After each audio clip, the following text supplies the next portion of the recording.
كرسي الملك توت عنخ آمون مش مجرد عرش، ده حكاية كاملة منحوتة في الخشب والذهب.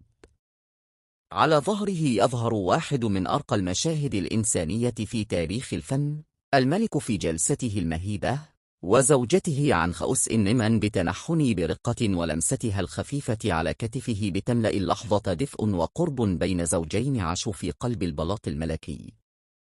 الكرسي متزين بأدق تقنيات التطعيم، خشب مكسو بورق الذهب، أحجار كريمة زي العقيق واللازورد والفيروز، وزجاج ملون وفينس مصري يعطي المشهد بريقة.